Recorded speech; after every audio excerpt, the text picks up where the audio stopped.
Kofi Olomide ayeko lukayo sa ela eloko. So Monique est convaincre en termes de vision. En termes de vision, Monique est convaincre mais comment on a monté net qui est bassesse. Net qui va quitter ici non.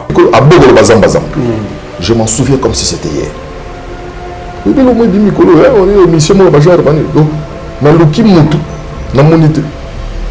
En tout cas profil est le wena kayo. Il me toko sala. C'est moi. Ayo kama bemo ko mona mo insulte. Ngana ça un truc du genre zamba zamba. Une émission exclusive. Voilà, il y a Kofi Olomide. De le jour où il disparaît, moi aussi j'ai disparu. Vous la comprenez en moi. Quand j'ai fait ton dialogue, automatiquement tous les musiciens avec qui tu n'es pas bon rapport.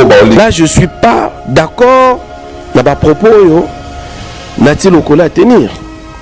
Je ne suis pas d'accord, je l'ai dit. Ça, c'est pas. Ils ont rabaissé. Ils ont bassé. Donc, ça veut dire que dans ton cahier de charges, tu fais les choix. Il y a matière au Yomoni qui n'a pas le bela. Moi, j'ai été à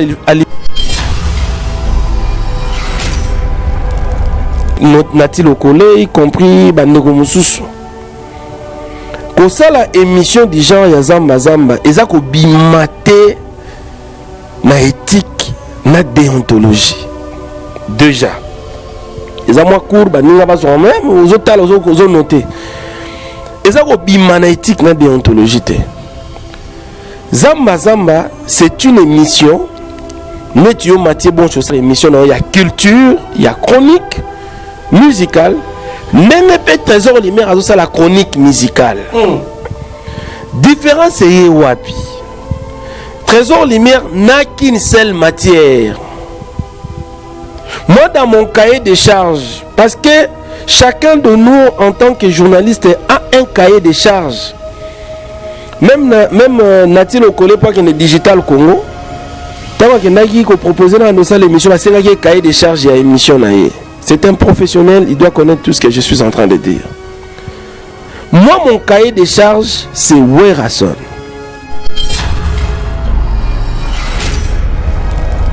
Donc, comme le rôle, mon cahier de charges, c'est tous les musiciens du Congo. Ou Grand Mopa Aguada. Da blocking. La PCMO te place à Ali. La Côte d'Ivoire. Kofi Olomide, c'est une parenthèse. Benginga personnellement na téléphone à numéro nanga. Moi je suis un journaliste qui passe une émission de Werason. Mais Kofi m'a appelé pour transmettre à Ebisingabi Trésor. Je transmets mon soutien total à mon confrère Werason pour son concert des Zénith de Paris. Non, le baron a micro na yo. Kofi Olomide à Guada, Azana Kinshasa te. Azana Côte d'Ivoire, mais il m'a appelé moi Trésor Lumière pour transmettre soutien naïe et pas ya le roi de la forêt Werason.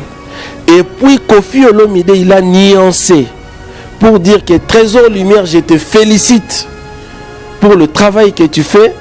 Tu es bibiso tout Kofi parmi les musiciens intellectuels du pays. Hein? Les autres ont ignoré, mais Kofi Olomide a béni Trésor Lumière. Félicitations pour ton travail. Félicitations des années au Sali, au Salara et Logo, au Salarawana. Tu gagnes la vie autour de ça. Kofi Olomide a félicité lui. Félicitations. Et puis je te promets un cadeau. Ce n'est pas Wera qui était venu me chercher. C'est moi qui étais venu aller vers le roi de la forêt. Il m'a proposé un projet d'Angaï. Le roi de la forêt a validé en gros et je suis ce que je suis aujourd'hui. Zamba Zamba. Donc ça veut dire que les amours recadrage pour la presse dans l'ensemble. Que faire une émission du genre Zamba Zamba, et ça qu'on s'est rabaissé, et ça qu'on a la moukiété. Non, dynastie, très bonne idée. Mais depuis que tu as une question, tu as une réponse. Mais et là, tu as sangi sabat tout papa. So il m'a dit bon chez tout ça l'association Moro, ils ont sangi sabiso, mais on a fait la bête à ma beaucoup. Faire tout gros c'est le nez de tous les enfants de Wenge Musique à Maison Mère, pas en termes d'âge. C'est Wera qui avait mis sur la liste Fer Bakenaye. Donc c'est son parrain. Quand Wenge Musique à Maison Mère et Salami, il était d'abord les musiciens qui étaient là avec Wera, après les autres baillés. Donc Fer Aza est né. Il y a Bana Nyonso, il y a Wenge Musique à Maison Mère. Ceux qui ont lobby à Sangisa Bango autour d'un projet, ils ont une démo génial. Mais le problème c'est que quand même à ta papa Oyembate à Rosanaïte, mais du moins Azala officiellement informé que moi Nanaye Moko Azo Sangisa Bandeko Nyonso autour d'un projet. C'était ça les grands soucis. Bon, selon Neymamozo Kinde, c'est comme si Fer est déjà à salir démarche mon Sansouana, on ne peut que les soutenir. Donc Fer est plein succès dans la dynastie. C'est un bon projet. On ne peut que soutenir. Dieu passer là qui de la forêt pour Zénith. Merci beaucoup Ferré. Merci. C'est tout ce qu'on attendait de lui. Héritier, garçon très intelligent. Abakisi sagesse, vous avez sagesse et héritier, vous avez album. Oui, Rasson, ni Wenge Musique à Maison Mère, Zaba Kerel, Nabango, entre Bango. Et ça n'engage pas quoi. Ni côté Sankara, ni côté Bolo, Babapi, Roger, Bapapi, les princes. Donc, bah, ça va jeune à Bango, il y a échange de paroles qui n'a rien à voir avec où Rasson et Wenge Musique à Maison Mère. Pour preuve, vous avez sur votre trésor lumière, tout l'obité. Donc, ça veut dire que voilà, ils sont entre eux. Mais je pense que l'administration du groupe est saisie de tout ce qui se passe. Et puis, Boyo, par la voix des médias, qu'est-ce qui sera décidé, quoi. Voilà. Après confinement, réouverture, Yanganda Taba, chez Djongade, Awa, Bokokuta, Biloko Nyonso Bolingaka ya Kotumba, lokola ntaba ya kitoko pe elengi, soso ya kotumba, ngulu ya kotumba, poaso ya kotumba. Esengeli koyebake, chez Djongade, bafongolaka kobanda mokolo ya mardi, ti dimanche. Awa nde sika ambiance ezali kolala, adresse ezaka se moko, chez Djongade, weekend, boza deja ya kosepela, chaque vendredi, bobanda kozwa Suzuki Luzubu, 4x4. Yende muta kosepelisa bino na ndenge ya kosakana te, oza kulia, oza komela, oza kopina. Pe chaque samedi, ekobanda kozala nde CNN, Alligator, na ba artiste mosusu. Bako banda kosepelisa bino na makinu ya defwa te na bakunga ya kosakana te. Et puis, chaque dimanche, sombele suka bisanga, nde bokozwa les grands chanteurs. Emile alias de Mingongo, yende muta ko palola awa, boko sentir betue ba ou différence yena. Malolo. Oui frère, Babi Tchonga. Futur. Hein? Nous t'avons la 50 boîtes. La Katakin, c'est Djongaske. Soki olingo sala ba réservation, obengi na ba numéro oyo pe ba ko servir yo joli kitoko. Chez Djongade, yango nde moboko ya ambiance na kati ya Paris. C'est naturel, soit l'organisation de mariage, anniversaire, soirée, animation DJ, maître des cérémonies, un service traiteur, sans oublier un chariot nouvelle technologie pour vos mariages et entrées gâteaux. Pour plus d'infos, contactez Elengia Congo TV. Subscribe Elengia Congo. Na Elengia Congo TV. Toko diembe la biso tout. Toko diembe la biso nyonso. Toko diembe la biso nyonso.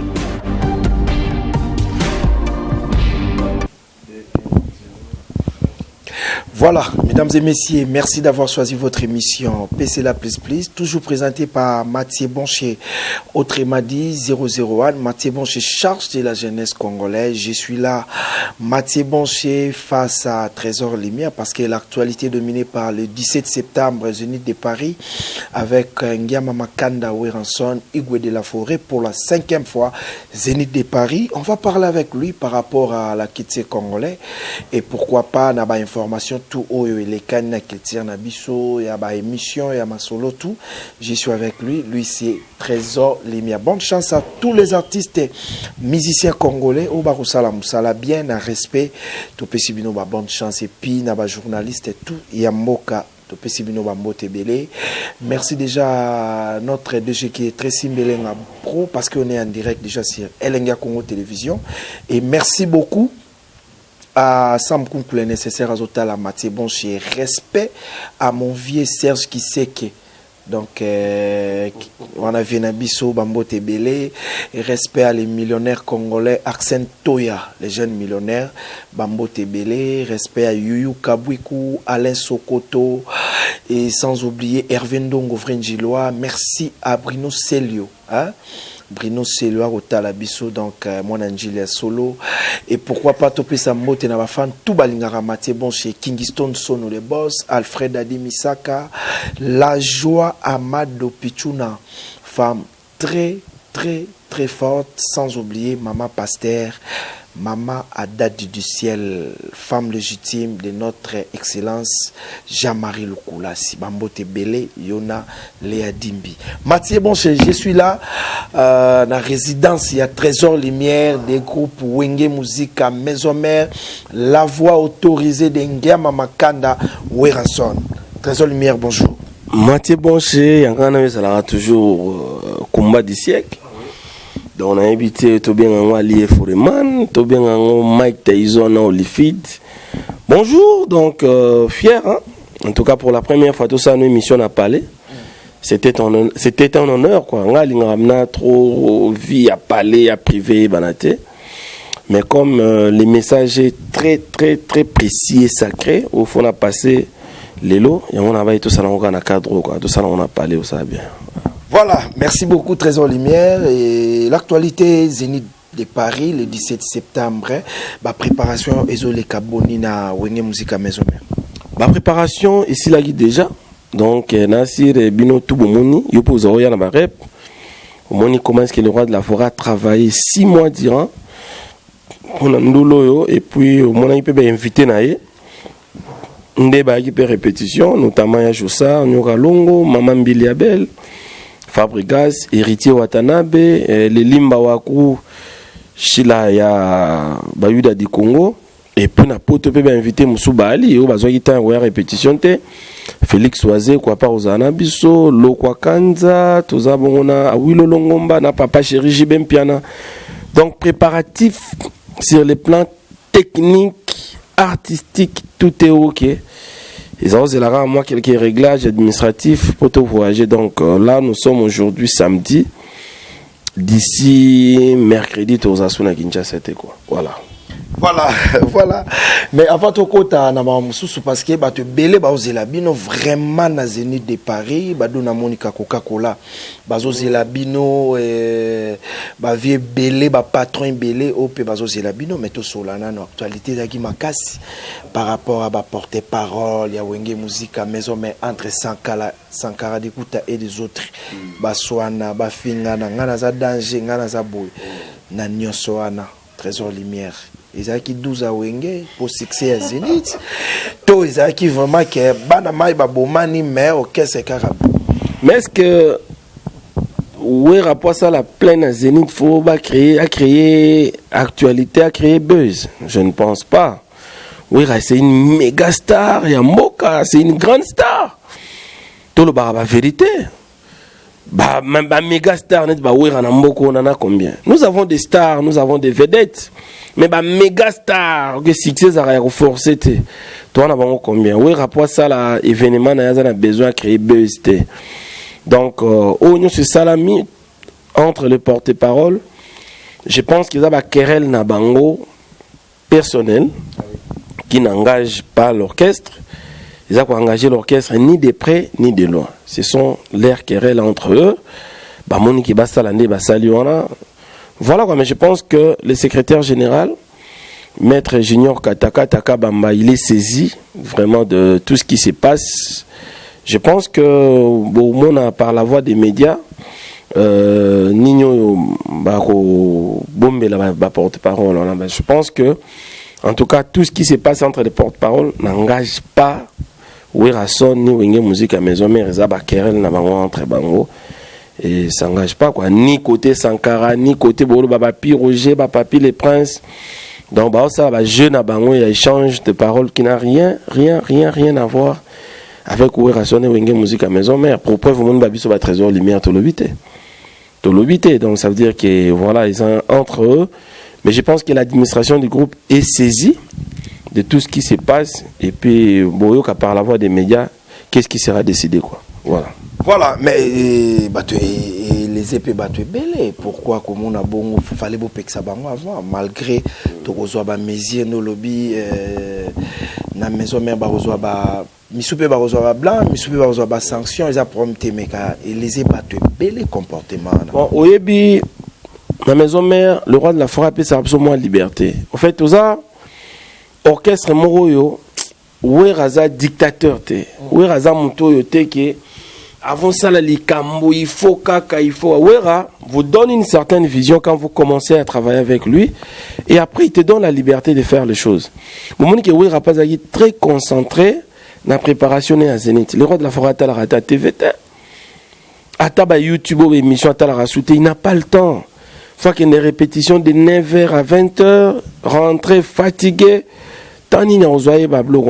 Information, mais comme il a comme il peut bisoto. YPT, c'est l'administration où les entreprises très bien organisées.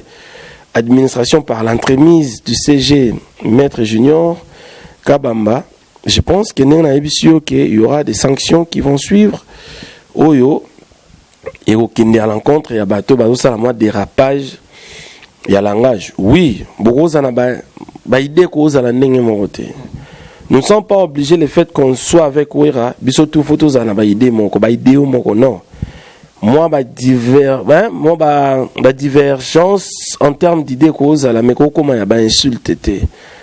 Yo kuna boye ba défaut ya banzoto ya batutoko finga na ngate wane komisiko ba dérapage. Alors ba dérapage on soit comme belé, d'autre part c'est l'image de Ouera aussi qui est ternie. Parce que quand on parle des porte-paroles, ce sont des porte-paroles des Ouera-son. Donc, dans un discours indirect, il y a Ouera. Alors, tant que dérapage est commis mingi, c'est alors que l'administration, par l'entremise de Maître Junior Katakata, au moment où par la voie des presse, par la voie des médias, ni comme sanction à l'égard, il n'y a pas porte-parole. Voilà, Trésor Lumière, les lois après temps belé, après temps ma fille parce qu'il faut tout le la vérité, parce que héritier Watanabe a moi na bino mais na tamoko guerre à la moi ma kasi après temps belé les lois comme on a héritier Watanabe Totorino motona tembe pembe na weranson lisusu ça que bon. C'est un plaisir. D'ailleurs ce jour-là j'étais là toute la journée. Comme c'était tombé mercredi on a fait la émission Zamba. En quittant la répétition vers l'émission, héritier à Yapringa. Héritier, depuis qu'à Longwe, maison mère, tout une fois, il y a une matanga, il y a maman, il y a mampata, tout pesa na rambote, moro, il y a bien, tout ça. Et après ça, natika la au monde a su héritier. Donc pour moi aussi, ça pouvait être une occasion, tout un frère, au pénal, il y a frère, pénal, frère. Moi, héritier, dans Wenge, si j'avais des gens, toi, bien, héritier était peut-être, il y en a Kakol. Héritier n'a pas pu Kakol, c'est bon, la machine du Congo, nous étions très bien. Toutes les fêtes que moi j'ai pu organiser dans ma vie, sur la salle 4, héritier, il y a 3. Et puis, quand il y a mon nané, quoi, il y a un cadeau, et puis il y a celle de playback. Donc, héritier, c'est un ami, vraiment, c'est vraiment un ami. Et puis, nous avons une certaine histoire. Aujourd'hui, Kakol, c'est bon, la machine. Nous avons une histoire de vie.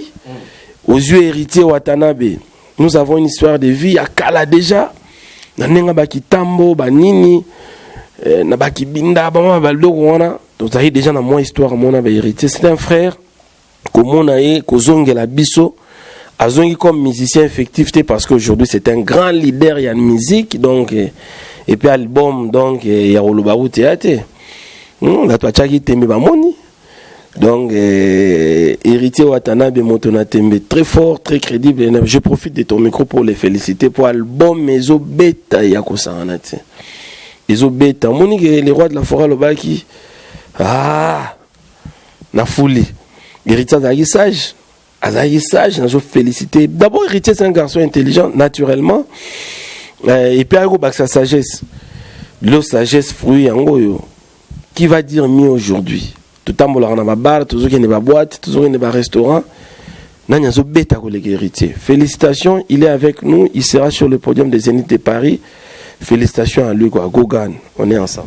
Félicitations à Héritier Watanabe Gogan. Moi, je dis toujours bravo à notre génération parce que c'est l'artiste de notre génération. Donc, Mathieu Bonché, bravo à l'artiste. En tout cas, Tambolara, Watazo Beta. En tout cas, félicitations.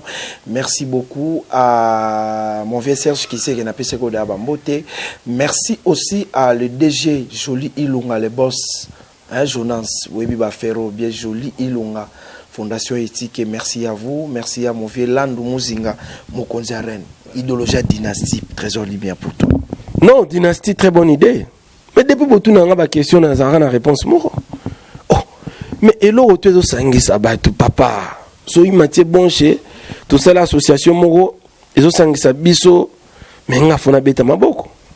Ferré, tu as c'est l'aîné de tous les enfants de Wenge Musique à Maison Mère, pas en termes d'âge. Parce que en termes d'âge, tu as JDT Moulopoe, à Rose à grand frère et à frère. La Coste est grand frère et à frère, dans l'âge. Mais en termes de principe, parce que faire à Outaka déjà, moi, les derniers fils, il y a Wenge Musique à Maison Mère.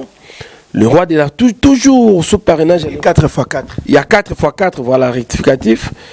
Toujours sous les parrainages, il y a le roi de la forêt. Tu as là image, même quand Ferré, Ayaki Wenge 4x4, c'est toujours le roi de la forêt qui laissait son micro pour que Ferraïmba. Tu as là concert et belé sur côté YouTube. On a un concert, on a un grand hôtel où il habite aux Uis. Monsieur Morazo, tiercé dans la musique Ferré. C'est toujours qui cédait son micro pour que Ferraïmba. Voyage mon répétant Wenge comment il est en mode turbulence. Wenge 4x4 comment il est en turbulence. Voyage mon ya Côte d'Ivoire. Je pense que c'est la première voyage à faire. C'est Wera qui avait mis sur la liste Ferré Bakenaye. Donc c'est son parrain. Tant Wenge Musique à Maison Mère et Salami, il était d'abord les musiciens qui étaient là avec Wera, après les autres baillés. Donc Ferraza est né. Il y a Bana Nyonso, il y a Wenge Musique à Maison Mère. Ceux qui ont lobby à Sangisa Bango autour d'un projet, ils ont une démo géniale. Mais le problème, c'est que quand même, à ta papa, à Rosanaïte, mais du moins, Azala officiellement informé que moi, Nanaye Moko, Azo Sangisa Bandeko Nyonso autour d'un projet. C'était ça les grands soucis. Bon, selon Ndenge Kinde, c'est comme si faire déjà à sali démarche mon ascension, on ne peut que les soutenir.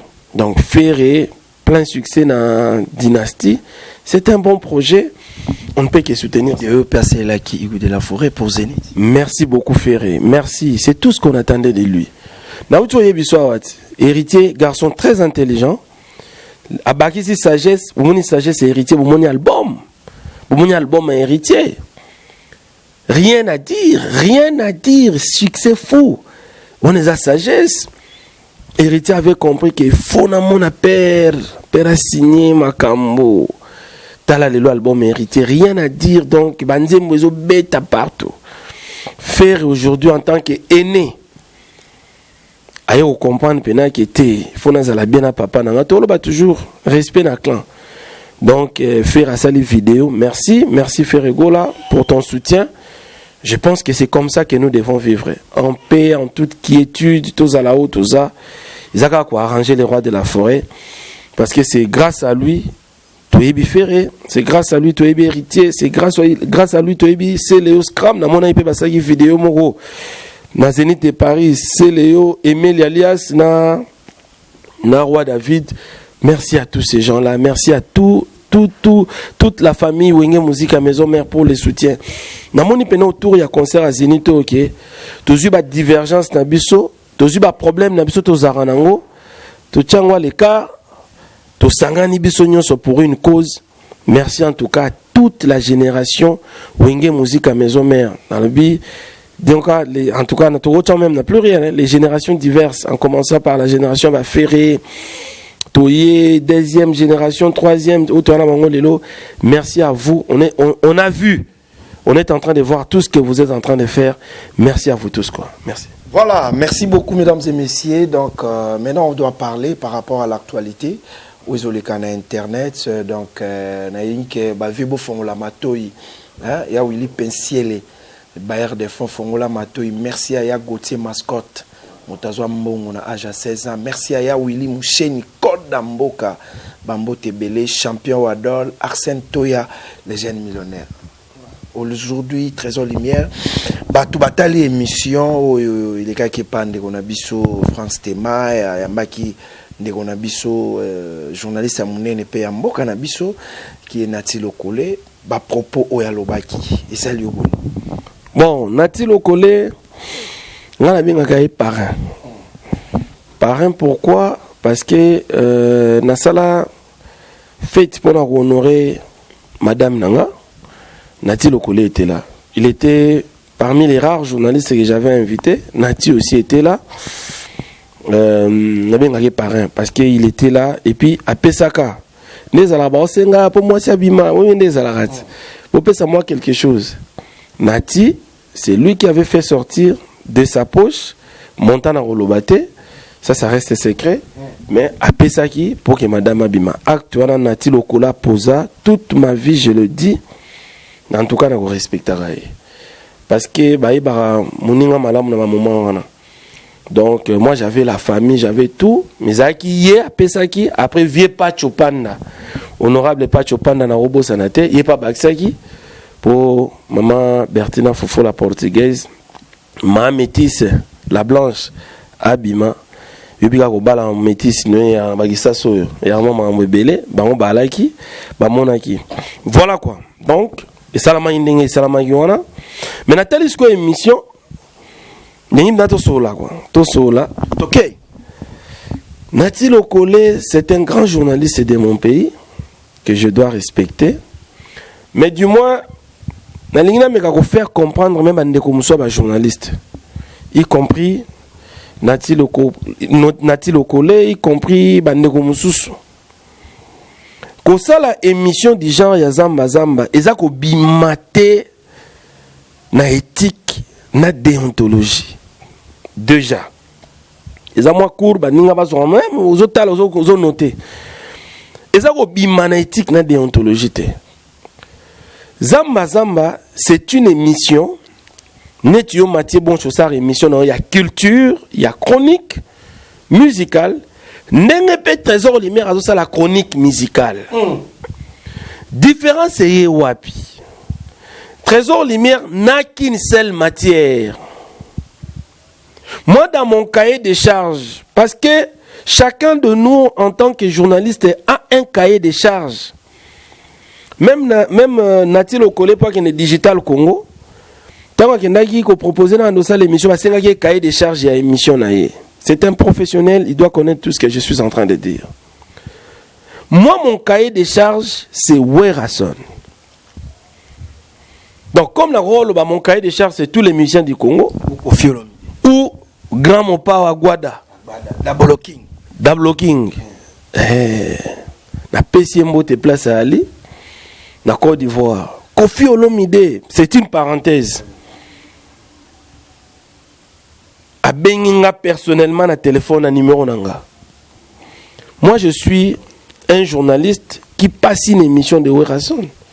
Mais Kofi m'a appelé pour transmettre à Yebisingabi Trésor.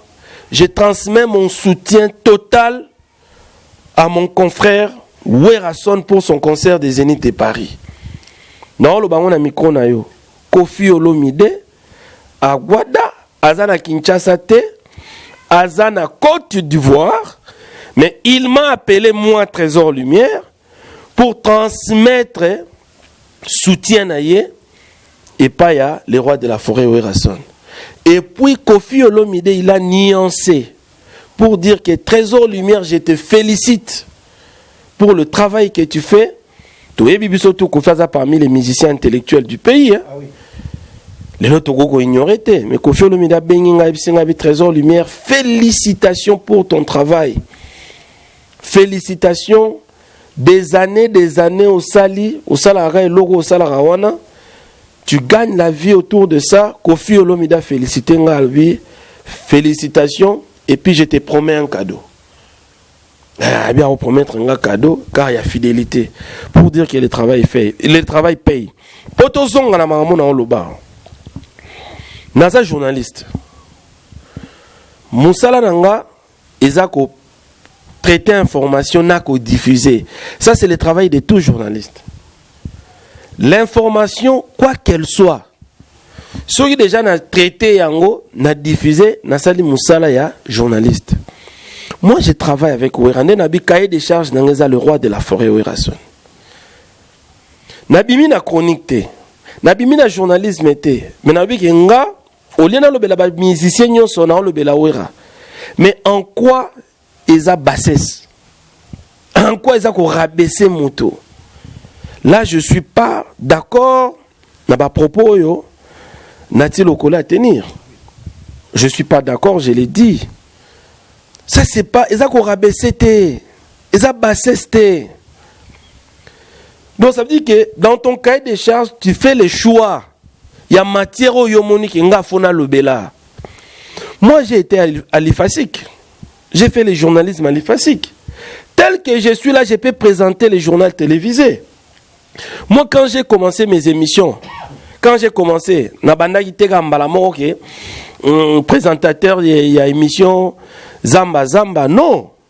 Moi j'ai fait les parcours aux journalistes et ça là. Moi j'ai fait la presse écrite. Trésor Lumière, moi j'ai fait la presse écrite. Moi j'ai fait la rédaction. Moi j'ai commencé à animer des émissions normales, j'ai fait la radio. Moi j'ai fait tout. J'ai fait la radio dans Africa FM. Bah Papi Kaouma, il y a des témoins. Je faisais la radio Nesprit à radio. Après un moment donné de la vie, on a dit non. Pourquoi faire ce que tout le monde fait? Parce que déjà bah émission yo y a bah dimanche, toke tozonga, ils ont encore Caribou variété continue. Tous allons net. C'est les Caribou variété continue, bah émission bah dimanche. Donc c'est le programme qui a été élaboré dans RTNT, bah chaîne Union sur ya Congo, et zoango et créé pe dimanche et ça pe bah Caribou nango. Il faut ça les logos mususu. Et logo mususu c'est faire la particularité. Comme ça là oh tout le monde a osalaté. Ba musicien bazaki belé, j'ai grand respect dans ba musicien sur Congo. Mais j'avais préféré Ouera parce que moi aussi j'avais besoin de bénéficier na aura ya le roi de la forêt. On est tous d'accord que les musiciens le plus populaire du Congo historiquement parlant c'est Ouera. Nous avons des preuves où illustrer ma amour. Alors moi aussi, en quête du succès, pour mettre en valeur mon projet, je ne devrais que travailler avec un musicien populaire pour mettre en valeur mon projet. Et c'est pour cela que j'avais fait le choix de Ouera. Nabandela Koloba, c'est moi, Trésor, né na kendaka vers le roi de la forêt.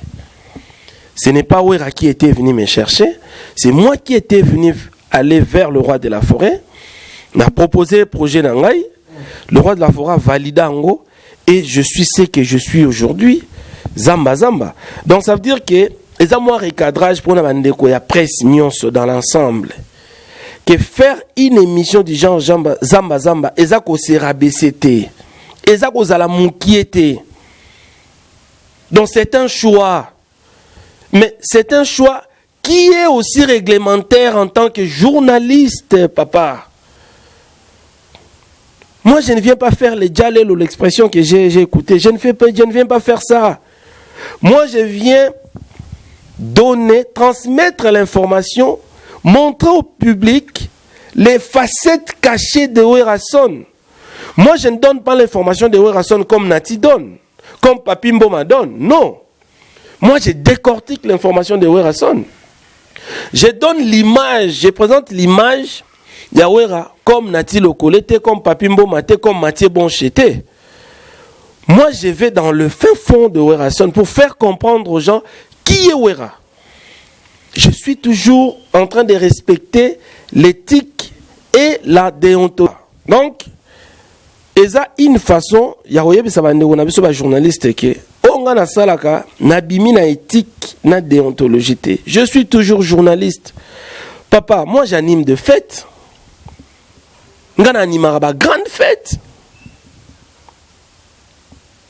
J'anime des grandes manifestations. J'anime des conférences de presse. J'ai été avec vous une fois dans la conférence de presse. Il y a Sœur Nabisomo Asara Théâtre, Elise Saloum. Mais si on a un journaliste qui a Zamba, Mutadjale, pourquoi pas une manifestation? Moi, j'ai animé le plus grand anniversaire que le vieux Didi Kinouane a Sala pour na papa nae de son vivant. Son père a totalisé 91 ans d'âge. Et ngam tu n'anima fait tu as dans salon Congo à Grand Hôtel à Kinshasa. C'est moi Trésor Lumière. J'ai animé des grandes fêtes, j'ai continué à animer des grandes manifestations, des conférences de presse. Donc ça veut dire bato bazoranga wana ba yebi talent nanga ba yebi que ce monsieur là c'est un journaliste mais apona cahier de charges naie Werason, mais je reste journaliste. Ngapé d'autre part koya ba propos mususu natia tenir kolobake Kofi a proposé kaye passer la émission du genre ya zamba ya monara netike eza bazo fingaye netike bazo kitisaye. Moi j'ai dit non. Papa, Kofi Olomide c'est un grand musicien de la RDC, de l'Afrique et du monde. Mathieu Bonché to yeba ko respecter ba valeur auto na ngona mboka. Nous sommes congolais. Tu as voyé la grandeur et papa Wemba tant papa Wemba Koufi. Nous tous nous étions étonnés que papa Wemba était congolais et qu'il pouvait avoir Odima Touana Zaki Nango. Tu penses un match de football américain, c'est le plus grand sport des États-Unis d'Amérique, les sports les plus populaires des États-Unis d'Amérique. Il y a un football américain. Le plus grand événement sportif des États-Unis d'Amérique, il y a un match où on a un football américain. Mais avant match où on a banda, dans les États-Unis d'Amérique, ça a hommage à Papa Wemba. Total, on a bien la Ligue des Champions. Oui, le Grand Canal Plus. Avant match à Ligue des Champions, Papa Wemba n'était pas un sportif, ni un footballeur. Baranda. Hommage na Papa Wemba avant match à Ligue des Champions. Vous imaginez cela? Papa Wemba c'est un Congolais.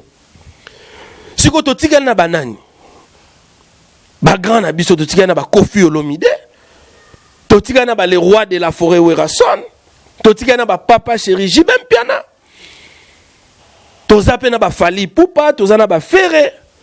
Ce sont des Congolais. To na ba héritier Watanabe, ba Fabrega, ce sont des Congolais. C'est nous les Congolais, il faut valoriser Batouana, valoriser Baïkonouana. Ça veut dire si un artiste, il y a un niveau, il y a Kofi Olomide, approcher un journaliste pour me proposer un service, mais c'est que Kofi a reconnaître valeur nanga, c'est que Kofi a reconnaître travail nanga, à reconnaître talent nanga, il faut na bête à ma boko. Je dois applaudir. Moi, les jours où le roi de la ma projet n'a pas le roi de la forêt Werason. Werason a validé, Werason a ndimiango, Werason a pesangambote. Mais na monango ndire na ebité. Ah, le roi de la forêt Werason andiminga la travaillé na ye. Ce jour-là, toute ma vie n'a robot sanangote. Mais sur les journalistes, Kofi Olomide, Ayeko, Lukayo, ça il a loko. Sur Monique est convaincre en termes de vision. En termes de vision, Monique est convaincre mais comment on a monté net qui est bassesse, net qui va quitter ici non. Parce que on a dit le collègue ba impère, ba mon ba impère boy. Na mona yamba ba bande on a fait théâtre na mona yamba Irsil Pechanga. Irsil Pechanga leki Kofi. Impère aleki Kofi. Nati lokola yamba pe ba mission musupe ba yiba na bango te. Ayamba bango parce que oui, alors ça la chronique musicale, il faut yamba batu nyonso. Ça c'est aussi un professionnel. Mais kolobango keza bassesse pour Kofi a proposé ngana sa l'émission na yeka nga diminuer nga te, c'est tout na TV. Te Kofi a très grand. Kofi a très grand. Nga lelo naza attaché de presse à le roi de la forêt. naza impresario, il y a les rois de la forêt, naza chargé protocolaire international, il y a les rois de la forêt, mais l'activité qui n'a pas un respect vis-à-vis à Kofi Olomide. C'est un grand de la musique congolaise que nous devons respecter. Alors, à propos, moi je pense que ce ne sont pas des bons propos. C'est-à-dire que ceux qui on a disposé à Rosala Ngote, mais bateau ba Rosala Ngote, comment on a bangoné ti baza mukiete. Comment on a bangoné net que pour ba Rosala Ngote baza na niveau na bisoté, to ba niveau na ngate. Moi, Trésor Lumière, je suis un grand journaliste aujourd'hui. On a histoire bato rotanga ngai. Mais l'émission dimanche à la Caribou variété continue. Ça, je te dis la vérité, c'est manquer de respect dans ma journaliste, c'était, mais du moins, l'émission les gars dimanche, ils ont un programme au Tolanda à RTNC. Mais Trésor Lumière, j'ai créé quelque chose qui va rester dans l'histoire ya Mokoyo. Après Zamba Tango et Salami, nous avons vu l'émission Bimi à l'équipe à football. 100% Vita, 100% Imana. Nous avons vu les émissions Bimi pour la parti politique. Tu sais qu'à l'époque, il y a un pasteur qui a mis le Bela na TV. Tu as vu Denis Lessi, Banzondo, Banizai, pasteur, il y a un leki, il a mis le Bela. Mais tant que Zamba Salami, le pasteur a mis le Bela Zamba. Déjà, il y a un pasteur à l'église na TV, il a mis le Bela. Au moins, un journaliste, il a mis le Bela pasteur, il a dit Jomo Yamutomboga Lombo, Ramulaïbo. Si vous avez Zamba, mais il y a pas pasteur, il y a pas chrétien. Le Trésor Lumière va rester dans l'histoire, papa. Deuxième chose, toujours Kende, Mathieu Pesangata. Deuxième chose, Mathieu Nassala le plus grand voyage en termes de communication dans les médias, Nassala voyage en 2010. Mathieu Zarana Kinshasa, vous avez journaliste d'investigation, Kende na Bralima. Nga Kenda Zénith, il y a les rois de la forêt en 2010, il y a poto na nga liboso. Mais protocole ni au Trésor Lumière à voyager nango. Na voyager d'abord sur invitation Eneken. Parce que na Kenda ko représenter Eneken na Zénith, il y a les rois de la forêt. On a premier voyage nanga. J'étais parti en tant que représentant ya Eneken, firme internationale. Na Zénith, il y a les rois de la forêt, na 2010. Na zwa visa Schengen, na tcha empreinte, na tcha misapité. Je l'ai dit, va voir un certain monsieur Luzolo na Bralima. Na tcha misapité. Parce que là, protocole, na zwa visa. Na kena na aéroport Anjili, na fanda na salon VIP. Protocole a sali formalité na matin avion. Na komi na Roissy Charles de Gaulle na France. Na sala formalité te mundele protocole ya Eneken na ya azwa bagage na nga na kenda tina hôtel 5 étoiles na France. Mathieu va à la Bralima, na tangelo ba kombo, va chercher monsieur Luzolo, il est connu dans le monde ya média. Suluka Bakaniki, oazale le chef ya Primus. Luka ba type mutuna biso koma na Vodacom nani kombo ya Luka ba Fataki na sala le voyage les plus luxueux na first class na avion na sala voyage wana poani pour na za Trésor Lumière na sala ya émission ya Wera. Combien de journalistes congolais ba voyager na ba conditions wana oyo ba bengi kosala zamba bassesse oba voyager mais ça il faut ça la passe oba voyager na ba condition wana na pèse exemple na kenda potona na frais d'émission il y a 22 000 €.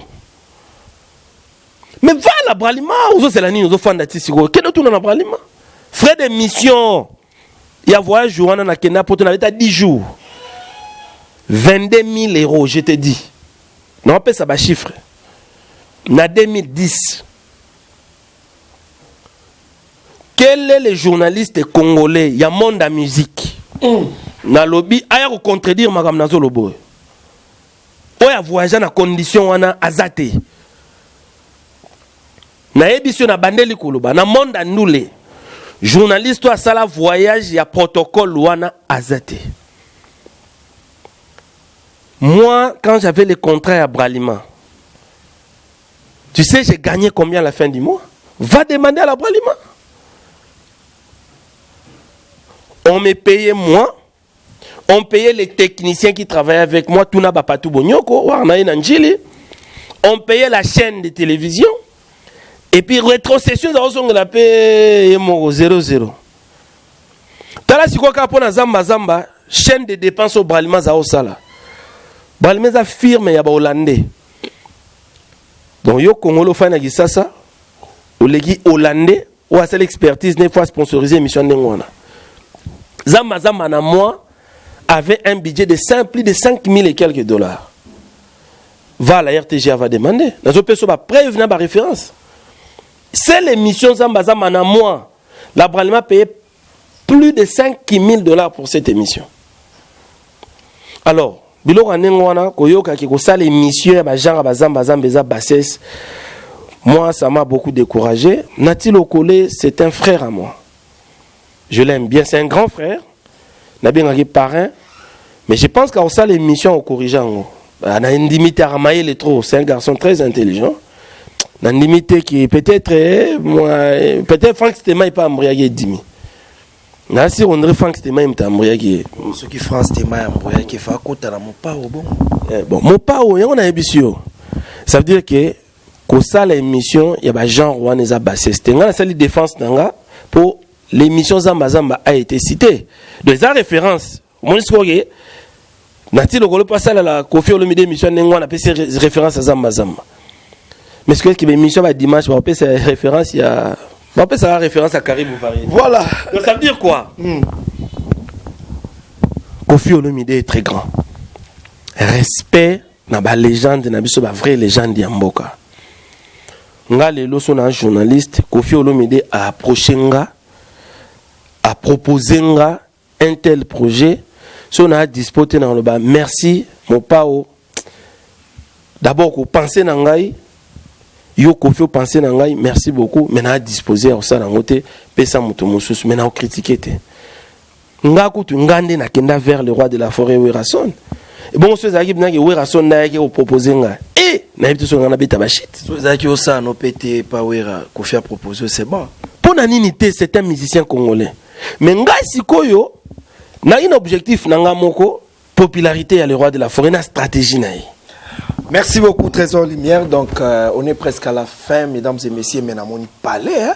D'abord ana nous lé à dimbi mama social depuis Ottawa Rotala Bisso respect à le président Fanny Massaro et merci na ba vie tout balingara Mathieu Bonché. On est là pour bien travailler mon ami Glody Michouri. Les boss Glody Michouri na chango bambote belé merci na bana chango tout musalande eleka malobane belé et grand mopa au Double King yo Xavier ba petit tout na yebi ke olingara ba petit tout na yebi ke sala ki yo vraiment mabe par rapport à émission ana mais yo za mutema malamu notre vieux Double King le père des kings donc courage na ba concert tous les Canabidjan nzamba kosala tout et koleka bien ba fan batala ki yo message à sukani o yebisa bango mais na sentir quand même pas là bon Mathieu Bonché ndena biso ndena sentir bena pas là tout ça là émission na nzela mutu muso kantseke alimira sa émission na nzela pour na place à fazete ta garçon na sa zamba tu na zamba tala na place à rolala te ba fier ai ya nzela bon bino mo boye bon moni cadre na ofanda izana ndenga mabete tout ça c'est zamba